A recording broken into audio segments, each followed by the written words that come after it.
Am I the asshole for trying to get rid of my boyfriend's dog? So my boyfriend's brother passed away about a month ago. He had a dog, a bull terrier named Cat. The dog was staying with boyfriend's mother during her bereavement leave. My boyfriend loves this dog. I'm not a dog person, but I can tolerate her. She's not vicious or aggressive in any sort of way. Now, here is where the problem comes. Boyfriend and I live together, and I have an autistic 8-year-old son that I have split custody of. He is absolutely terrified of dogs. It has gotten to the point where he wants to be at his father's house rather than ours, and it's because of the dog. Another thing is the responsibility. I already have an autistic 8-year-old, my boyfriend works long hours, and I work from home. We simply don't have time to look after her. I talked to my boyfriend about the possibility of us getting rid of the dog for the sake of my son. He said his mother would take her, but she travels a lot for work. I asked if there was a friend that would take her instead, and he said that he isn't sure, but he would like to keep the dog because it was his deceased brother's dog, and he would like to have something to remember him by. He says he will try to see what he can do. A few days roll by, and he doesn't seem to be actively looking for a place for the dog. Meanwhile, my child asked if he could stay with his dad because of the dog. So I looked online and found a couple looking for a dog. They decided to come get her. So today, I told him that someone is making the drive to come get the dog. He flips out at me and asks why I would give his dog away. I explained that my child is terrified of the dog when he visits, something he doesn't understand, and I told him that we don't have time for the dog. He gets mad and says that I don't get to make decisions like that without consulting him first, and that it's not even my dog to give away. I tell him that he was taking too long, because I don't want my child to have to fear living with us because of the dog. Am I the asshole? OP has offered the following explanation for why they think they might be the asshole. I may have been hasty in getting rid of the dog, especially since it's his dead brother's dog. I have never lost a sibling, but I can't imagine getting rid of something that they gave you. So why did you do it, OP? Why did you do it? If you can't imagine getting rid of something they gave you, especially the dog, then I don't think you have any reasonable justification for getting rid of the dog other than it was too much of an inconvenience for you because of your son. I empathize with the reason you did give, as the child doesn't want to be over at your house if the dog is there. But unfortunately, giving away the dog was not your choice to make. That pisses me off a lot. I think you're absolutely an asshole for doing that. And now in the comments, quote, he gets mad and says that I don't get to make decisions like that without consulting him first, and that it's not even my dog to give away. And he's right about both of those things.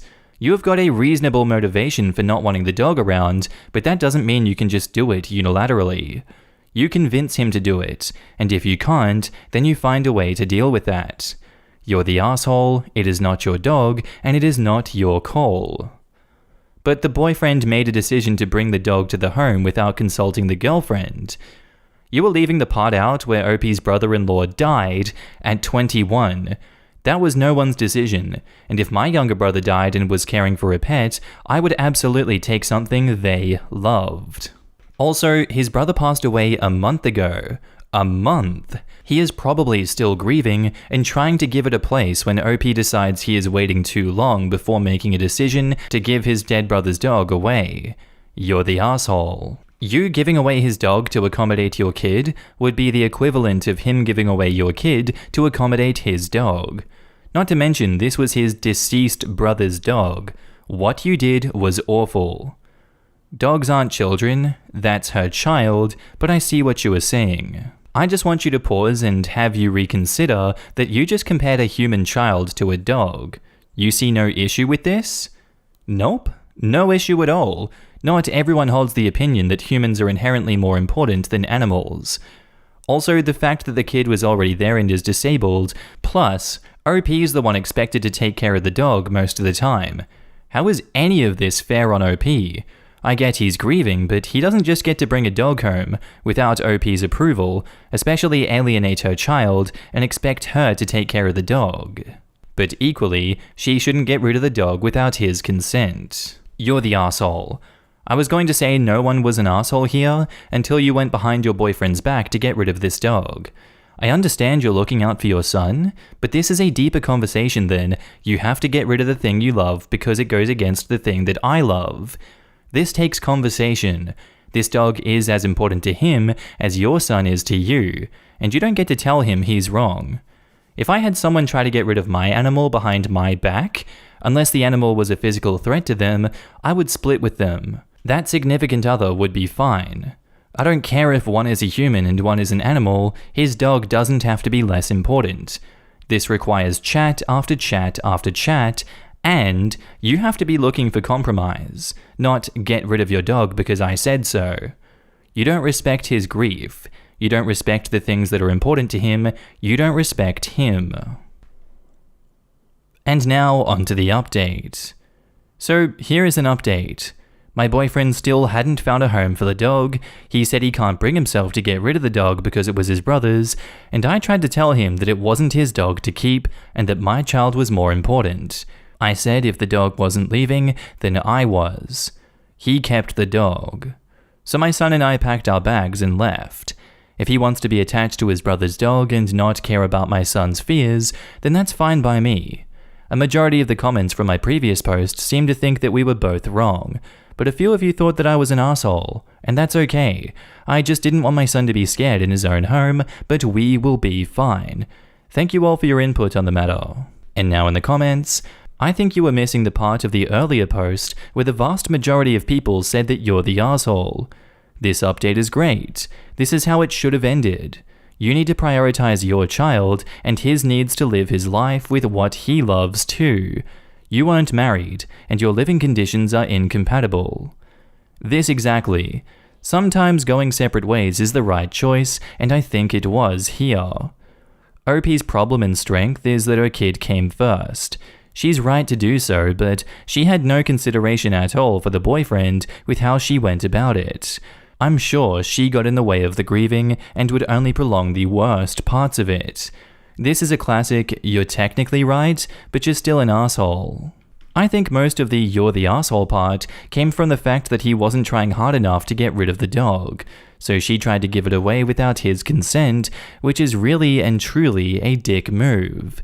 It's good that she left to protect her son, and he's probably happier with the dog anyway, so it all seems to have worked out for the best. Well, I can understand that.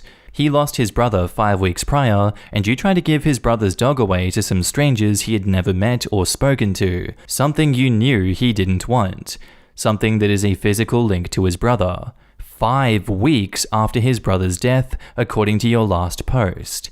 I understand where you were coming from. Your son is scared of dogs and you are protecting him, but your boyfriend is grieving the very recent loss of his younger brother, and this is a link that is helping him get through that. It seems like there was a decent compromise here of his mum has the dog, but they have him when she travels for work. With the boy spending time with dad too, there might not have been too much overlap and the few days might have been used as a learning experience. I had a similar thought. Share the custody between them and the boyfriend's mum. Let her have the dog when OP's kids was with them, and if mum has to travel for work, they get the dog and arrange with the kid's dad to have him stay there during the mum's absence. I feel like if everyone involved was willing to work together, a solution could have been found. No, you do not alter custody schedules like that for a lot of reasons, not the least of which is stability for the child, especially an autistic one. Our next post is titled, "My boyfriend is hiding all my stuff, and I have no idea why." My boyfriend of 5 months just moved in with me 3 weeks ago. He had some problems with his apartment, damp walls, and it has to be renovated. As my roommate is currently spending some time abroad, I told him it would be okay if he stayed at my place for 4 to 6 weeks. He'll be able to move back into his own apartment by that time. So now we've been living together for 3 weeks, and things started out great. Jealousy had been a bit of a problem between us because we often go out separately probably once a week, but coming home to the same apartment helped him get over his unjustified jealousy. But there has been one new problem. Now, this may seem petty at first, but I'm really at my wit's end with this one. Ever since he moved in with me, things started disappearing and then reappearing one day later in the same place they were missing from. I'm talking about documents, small household items, and food, and it's not like losing keys and then finding them again somewhere. I specifically look for something in a certain place where it isn't, but it is there the next day. For example, I like to take a chocolate bar with me to work in the morning, and for that, I normally have a pack of chocolate bars at home. Shortly after he moved in with me, I woke up to find all the chocolate was gone. I asked him about it, and he said he didn't know anything about it. I come home just to find the chocolate bars are in the cupboard again. I ask him, and he says he doesn't know anything about it. Maybe you just didn't see them in the morning, he says. We're talking about a large pack with about 12 chocolate bars. How could I not see that? At first I thought it was maybe some strange kind of humor, but he seems angry when I bring it up, and it's starting to really piss me off, because sometimes it's been items belonging to one of my friends that I wanted to give back to them and then couldn't, or it was certain documents I needed for a certain day. Now, I have absolutely no idea what this is about. I am not crazy, I just don't understand at all. He gets really angry when I talk about it, saying I'm making this up just to cause drama. Why should I? I have no idea what's going on. Any ideas? And now in the comments, he's gaslighting you. Run. And OP says, someone else used that term too. I looked it up on Urban Dictionary, but I'm not sure what it's supposed to mean. And why would someone do that? I mean, what's the goal behind it? The goal is to make you think you're crazy so you doubt your own sanity, and he's the one in control of the situation and is always right because you are clearly insane. To expand on this comment, it's a way to manipulate you and increase his control while diminishing yours. It's a setup for an abusive relationship. It will manipulate the victim into dependency on the abuser, making the victim mentally unsure or unable to leave the relationship, and often financially unable to do so, or have no way to obtain the means to leave. You may want to question his motives here. Would someone you care about, and supposedly cares about you too, want to make you feel insane? What motive would he have to move your things and then put them back? And OP says, I don't know. This sounds really screwed up. He's a nice guy, and I don't know how to put it. He's not the most academic guy. This sounds like serious psychological manipulation. You mean you think he's a nice guy because his actions before his most recent ones have led you to assume so? How long did you know him before you started dating? Do you have a lot of mutual friends? Do you know any of his exes? And OP says, I've known him for about 2 months. We met at a mutual friend's party. I was just out of another relationship and wasn't interested in dating, but he showered me with very romantic gifts and gestures and letters, which I hadn't known from any of my exes, and so we started going on dates about a month after we met. He wanted a relationship very quickly, and at some point I thought, why not? I hope this doesn't get buried, but OP, I have read what you wrote and your responses to questions, and I'm a little bit concerned with the following. 1. The things appearing to go missing are directly linked with you leaving the house. It's almost like he's trying to subtly stop you from leaving. 2. He is jealous of you going out with your single friends. And 3. Him being angry that you think it's too soon to introduce him to your family. He seems to be pushing the relationship to be serious quickly by using guilt. These can be the warning signs of a potentially abusive relationship. These behaviors start small and insidious and then escalate. I had a friend who started a relationship, and her boyfriend hated the fact that she hung out with me, as I was single and participated in what he called trampy activities, like hanging out with friends at bars and having males as friends. I was concerned about his level of jealousy and apparent hate of her single friends and warned her. She seemed to think that it was normal and was just a little insecure. She exited that relationship 2 years later and admitted to us all that he was physically and emotionally abusive. I'm not saying everyone who is jealous is an abuser, but combined with other red flags, you should be cautious. Do not let him dictate who you can and cannot hang out with. Don't let him guilt you into doing things you're uncomfortable with. Please be wary and look at the situation with this new information, OP. And OP replies, thank you very much for this comment. This really makes a lot of sense. I know someone who was in an abusive relationship, and I was always sure that it couldn't happen to me because I wouldn't let any guy treat me like this. But if this is how it starts, I can understand a little better, and to be honest, I'm getting really concerned. And now onto the update. First of all, thank you all very much for your suggestions, advice, support, and concern. I've gotten multiple PMs asking if I was okay, and I really appreciate it. So back to my situation. After I read all of your comments and did some reading on gaslighting, I was really freaked out. Plenty of you told me there were other red flags in our relationship. It got me thinking, and more stuff came to mind that should have worried me a long time ago. Our whole relationship felt pretty rushed from the start. I didn't even want to date, but he showered me with romantic gifts, gestures, date ideas, and texts, and I finally gave in. He was pretty upset when I didn't want to say I love you from the start, when I didn't want him to meet my family right away, when I didn't want to have sex without a condom, and when I didn't want to book an expensive vacation with him. He was very jealous and didn't want me to go out without him, although he went out with his friends all the time. He made me cancel plans to spend time with him, and then stood me up. He logged into my Facebook and changed my relationship status one day after we started dating as a surprise. I actually did worry at that, but thought that he was just bad at making surprises. And as user Pigeons Be Pigeoning pointed out, all the stuff that has gone missing had something to do with me leaving the house or meeting friends and family. A gift for my friend, the key to my parents' house, a USB stick I borrowed, documents for an application for a semester abroad, which we had a huge fight about because he didn't want me to go, etc. After I read all about gaslighting, I ordered a nanny cam. Unfortunately, the delivery took 4 days, and after day 1, I already knew I couldn't be with him any longer. I wanted him out of the apartment ASAP, and with as little drama as possible.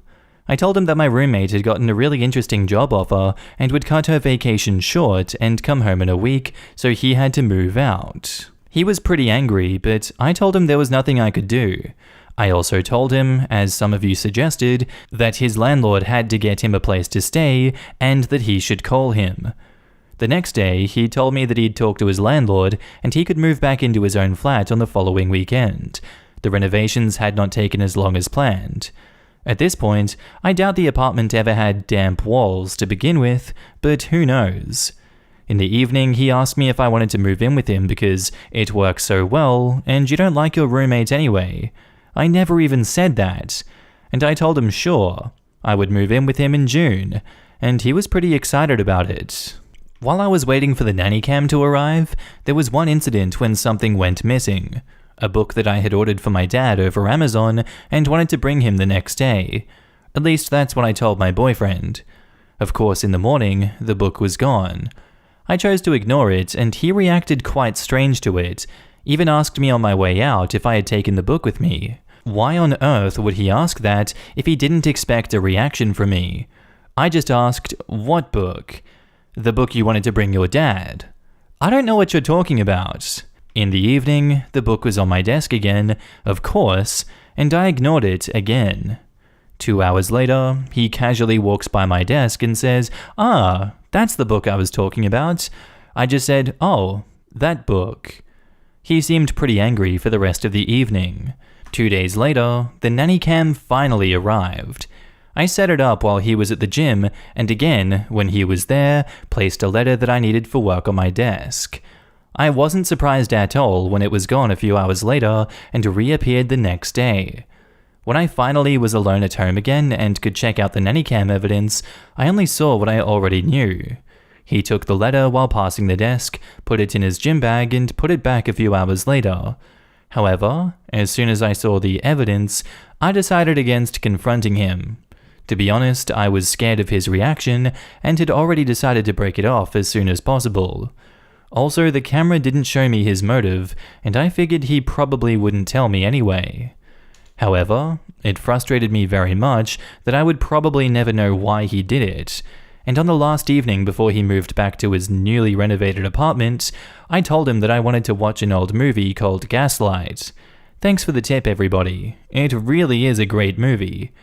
He sat with me throughout the whole movie, but it was quieter than usual while I talked the whole time about how unrealistic the movie was and that he was obviously insane.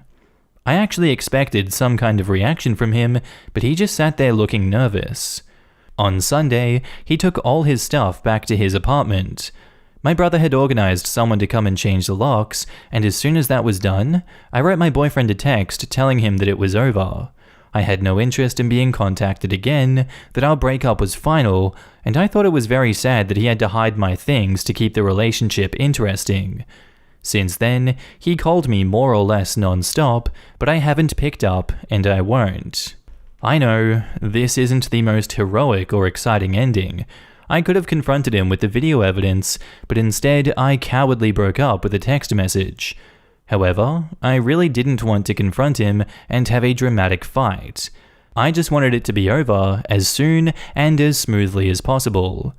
If there is anything I've learned from this, it's not to rush into a relationship. For the past 7 years, I've jumped from one long-term relationship to the next, and I think it's time to stay single for a while and concentrate on my college classes. For now, I'm going to stay at my brother's for 2 or 3 weeks, and I should probably change my phone number. I'm sorry that I can't give you any insight on why he did it.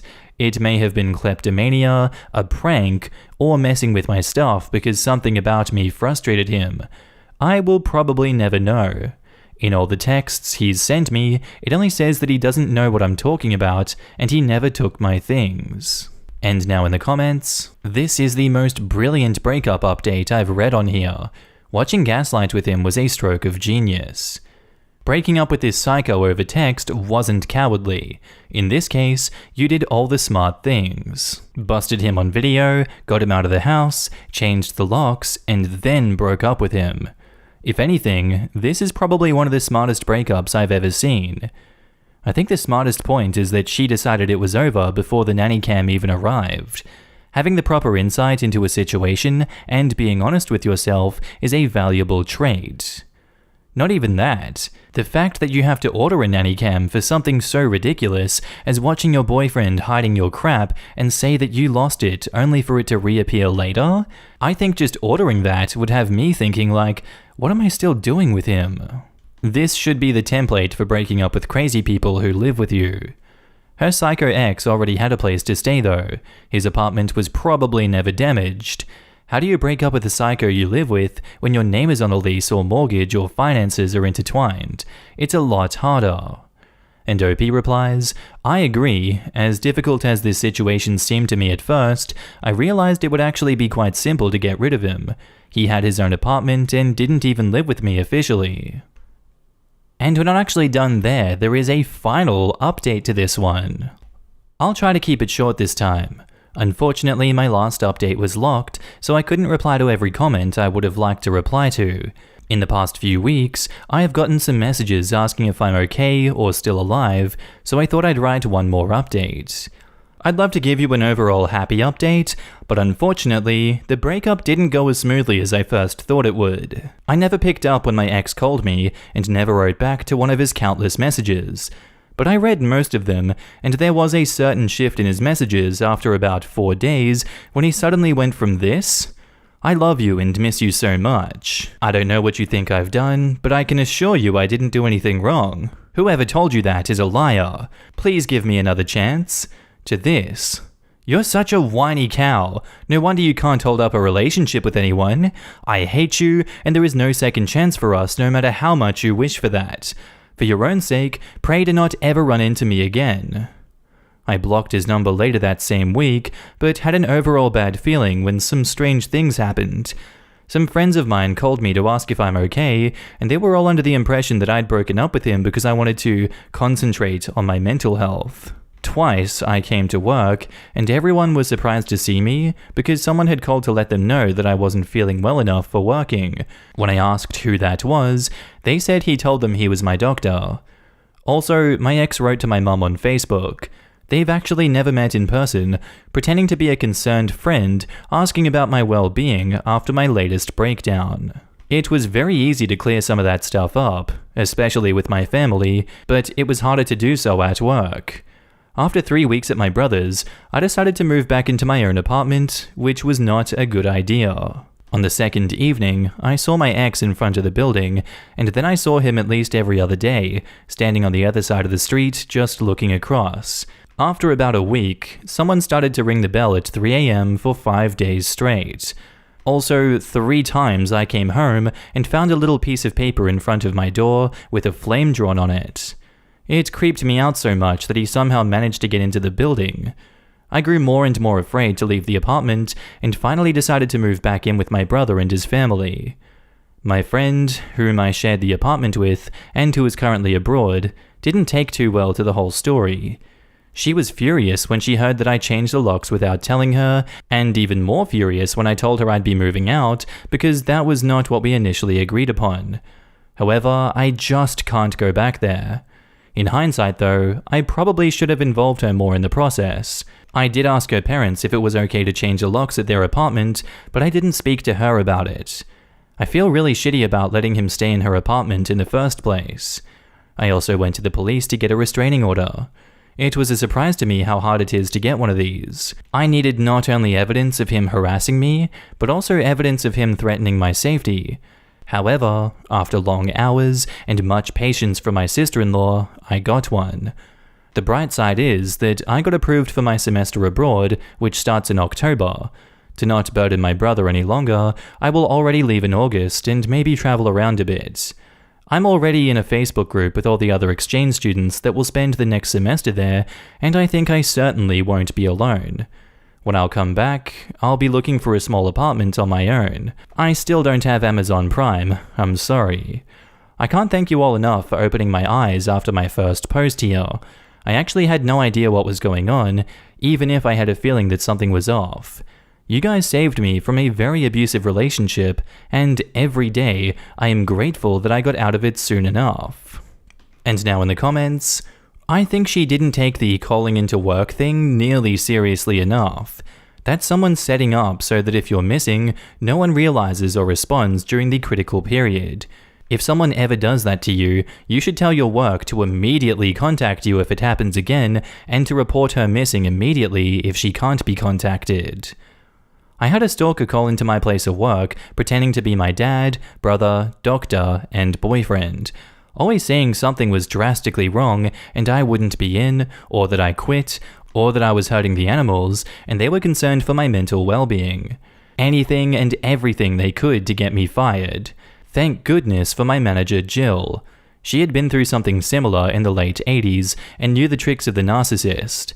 Every time they called, after that first time which they didn't know was from him, she totally played into it and said that she'd deal with me, etc. And then she would call the police, adding to my growing list of harassment and victimization. She believed me more than my own family. Thank you, Jill, wherever you are now. The fact that her ex was trying to convince everyone around her that she was mentally unsound is scary as crap. I hope it really did get cleared up. I had an ex hide my deodorant, and he said it was because it was the same his ex used. Turns out he was an abusive piece of crap. Who knew? This was one red flag of many, and it only got worse. If you're experiencing anything like this in your relationship or anything controlling you or your sleep, please get out of that relationship as soon and as safely as you can. I was young and naive and should have left sooner. Alright, that was a scary story, but I'm glad that it turned out the way it did. That's where I'm going to leave you guys today. I hope you guys had a good one, and I'll see you in the next episode. Bye.